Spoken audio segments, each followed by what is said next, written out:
শঙ্করদা, তোমার একটা ভীষণ একটা প্যাশন ছিল, যে প্যাশনটা নিয়ে সোনালি দিও খুব একটা পছন্দ করতো না, সে প্যাশনটা গাড়ি নিয়ে, এবং গাড়ি কেনা এবং গাড়ি খুব তাড়াতাড়ি সেটাকে বিক্রি করে দেওয়া, এটা একটা তোমার প্যাশন ছিল, যে প্যাশনটার জন্য প্রচুর লস হয়েছে, তাই তো শঙ্করদা? ভীষণ ভীষণ আমার গাড়ির প্রতি, গাড়ি, জুতো, জামা কাপড়। একসময় আমি এগুলো জামা কাপড়, জুতো এগুলো কিনতে পারতাম না, ফিতে ছেড়ে গেছে, ফিতে কেনার পয়সা নেই, সেফটি পিন লাগিয়ে ঘুরে বেরিয়েছি। তো সেইখান থেকে আমি যখন জুতো, আমার এখনো র্যাক ভর্তি জুতো, এবং নামি কোম্পানি, আমি মনে আছে একটা দামি কোম্পানির জুতো আমি নিয়েছিলাম। এখনো আমার ওই জুতোর শখ আছে, জামা কাপড়ের শখ আছে, যদিও এখন আর আমি কিনি না। এগুলো আমাকে কিনে দিত অ্যাকচুয়ালি সোনালি চলে যাওয়ার পরে আমি আর নিজে গিয়ে ভালো লাগে না জামা কাপড় কিনতে। আর গাড়িটা একটা মানে অদ্ভুত ব্যাপার ছিল আমার, মানে আমি কোনো গাড়ি 3.5 বছরের বেশি রাখতাম না। তো এইভাবে আমি প্রচুর টাকা গাড়ির পেছনে খরচা করে ফেলেছি এবং জমাতে পারিনি টাকা। আজকে আমাদের মধ্যে সোনালী চক্রবর্তী নেই, একজন অসাধারণ অভিনেত্রী এবং একজন মানুষ যিনি শঙ্কর চক্রবর্তী সহধর্মিণী। সোনালীদি সম্বন্ধে যদি কিছু কথা বলো। অসাধারণ নাচ তো দাদার কীর্তি, যেখানে মহুয়ার সঙ্গে ওর একটা নাচের দৃশ্য আছে। রবীন্দ্রভারতী থেকে MA করেছিল নাচ নিয়ে, ডান্স নিয়ে, সেই সময়ই আলাপ হয়েছিল আমার সঙ্গে, আমি ড্রামাতে ছিলাম। তারপরে আস্তে আস্তে আমাদের বিয়ে হয় এবং আমার কিছুই ছিল না, সে অবস্থাতেও আমাকে বিয়ে করেছিল। বিয়ের পরে আমি চাকরি পেয়েছিলাম এবং কাজও ওই বিয়ের পরে বাড়তে শুরু করেছিল।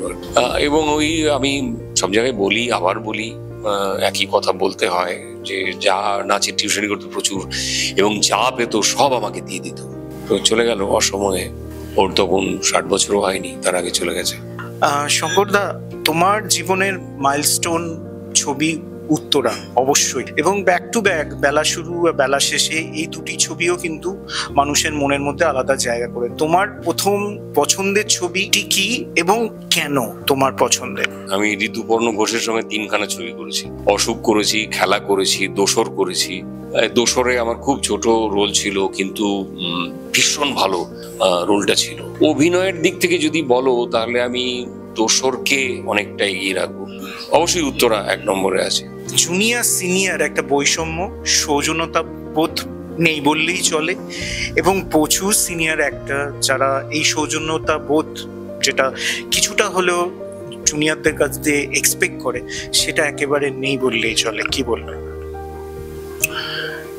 সবাই যে সেরকম তা নয়, কিন্তু আমি বলছি জুনিয়র আর্টিস্ট কিন্তু বেশিরভাগ যারা একেবারে প্রথম আসছেন তাদের মধ্যে একটু কম আছে।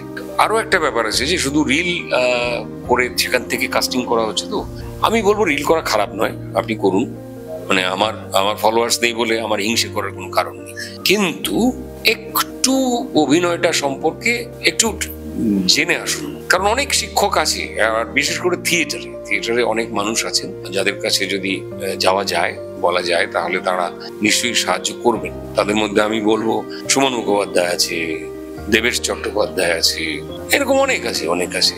তো এদের কাছে গেলে আমার মনে হয় যে শেখা যায় থিয়েটার থেকে।